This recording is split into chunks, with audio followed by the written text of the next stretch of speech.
The drama surrounding Kelsey Mitchell isn't just about one player admitting she pushed herself past the breaking point. It's about a system that quietly rewards that kind of self-destruction while pretending it's proof of passion. When Mitchell said she played until the wheels fell off, she wasn't exaggerating for effect. She was describing the reality of being asked to carry an unsustainable load in a league that keeps demanding more while offering less protection in return. That sentence should have stopped the entire conversation cold. Instead, it barely registered outside a few corners of the fan base that are paying attention to what's really happening beneath the surface. What makes this situation so unsettling is how predictable it was. Anyone watching Indiana closely last season could see the warning signs building week after week. The minutes crept higher. The defensive assignments got heavier. The margin for rest disappeared. Stephanie White's system asked Mitchell to become something she has never been built to be for long stretches. A relentless defensive stopper grinding through possessions while still being expected to shoulder major offensive responsibility. That combination is brutal in any league. In one with short rosters, condensed schedules, and minimal load management, it becomes dangerous. Mitchell is an offensive engine. Her value comes from movement, shot creation, timing, and rhythm. When you drain that energy by turning every night into a defensive marathon, something is going to give. Last season, what gave was her body. Half the roster followed. That isn't bad luck. That's structural failure disguised as toughness. Yet the league culture continues to frame these breakdowns as unfortunate instead of preventable, as if the only alternative to grinding players down is lowering competitive standards. The most troubling part is Mitchell's response. She said she would do it all over again. That sentence is being celebrated in some circles as loyalty, as heart, as commitment. In reality, it sounds like someone who has been conditioned to believe her value is tied directly to how much punishment she can absorb. That mindset doesn't develop in a vacuum. It's reinforced by a league that rejects reasonable CBA proposals, delays revenue sharing, and quietly benefits from players who are willing to sacrifice their long-term health for short-term results. Zoom out and the timing becomes even more alarming. Mitchell is a free agent. The collective bargaining agreement is stalled. A lockout in 2026 is no longer a distant threat. It's a looming reality. Teams can't plan properly. Players can't secure long-term stability.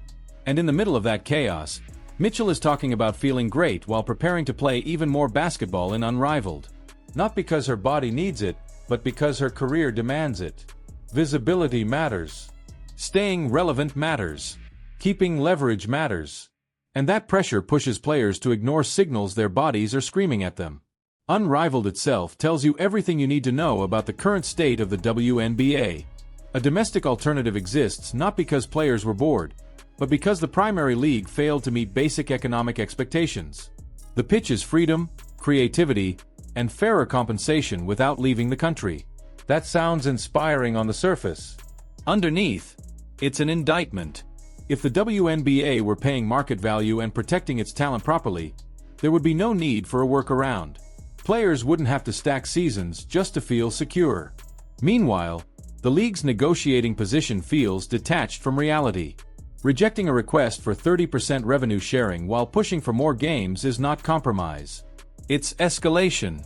More games with the same roster sizes and the same pay structure means more minutes like Mitchell's, more bodies breaking down, more careers shortened quietly. Expansion teams and TV deals don't fix that. They amplify it. Growth without reinvestment doesn't lift players. It consumes them. The Fever sit right at the center of this contradiction. They are one of the most visible teams in the league, fueled by Caitlin Clark's arrival and the attention that followed. The marketing is booming. The spotlight is bright. And yet the second most important piece of that core is being run into the ground without a clear path to fair compensation. Clark gets endorsements and national campaigns because her brand transcends the court. Mitchell gets minutes, defensive assignments, and a thank you for your sacrifice speech. Both can be true at the same time. Clark deserves her success.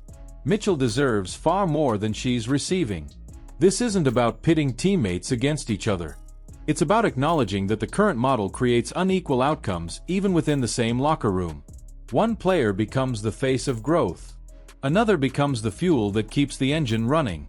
When fans ask Mitchell to take a team-friendly deal out of loyalty, they're really asking her to subsidize a broken system with her body and her future. That's not loyalty. That's pressure disguised as gratitude. The most dangerous part of all this is how normalized it's become. Fans shrug at 37 minutes a night. Coaches talk about effort and toughness. The league talks about opportunity. Nobody talks honestly about sustainability. Nobody in power seems willing to say that running professional athletes into the ground while refusing to share revenue is a losing strategy. Until players start saying no, the incentives will never change. Mitchell now has options that didn't exist before. Unrivaled is one. Overseas leagues are another. Coaching, media, and development roles are increasingly viable alternatives for players who are tired of sacrificing health for uncertainty. The WNBA no longer has a monopoly on women's professional basketball in the United States, and that should terrify anyone who cares about the league's long-term future. Competition forces accountability. Without it, exploitation becomes policy. If Mitchell leaves Indiana, fans will be told she chose money over loyalty. If she stays and breaks down again, it will be framed as bad luck. Neither narrative addresses the root problem. The root problem is a league that wants maximum output from minimum investment, and a culture that praises players for enduring conditions that would be unacceptable in any other professional sports environment. This moment should be a wake-up call. Not just for Indiana, not just for Stephanie White, but for the entire league. Defensive schemes have to fit personnel. Minutes have to be managed. Rosters have to expand. Revenue has to be shared in a way that reflects the risk players take every time they step on the court. Until those things happen, Kelsey Mitchell won't be the last player to say she played until the wheels fell off. She is not a cautionary footnote. She is a warning sign. If the WNBA can't protect, pay, and retain someone like her, all the expansion teams and marketing campaigns in the world won't matter. You can't build a future by burning through the present. Now it's on the fans, too. Are we going to keep celebrating sacrifice without demanding change? Or are we finally going to ask why this keeps happening? Do you think Kelsey Mitchell stays in Indiana? Or does she walk the first chance she gets? Do you believe the 2026 lockout is inevitable? Or can the league still course correct before it loses more talent? Drop your honest thoughts below. If you're tired of surface-level narratives and want real conversations about where this league is headed, make sure to like the video, subscribe to the channel, and stay locked in, because this story is far from over.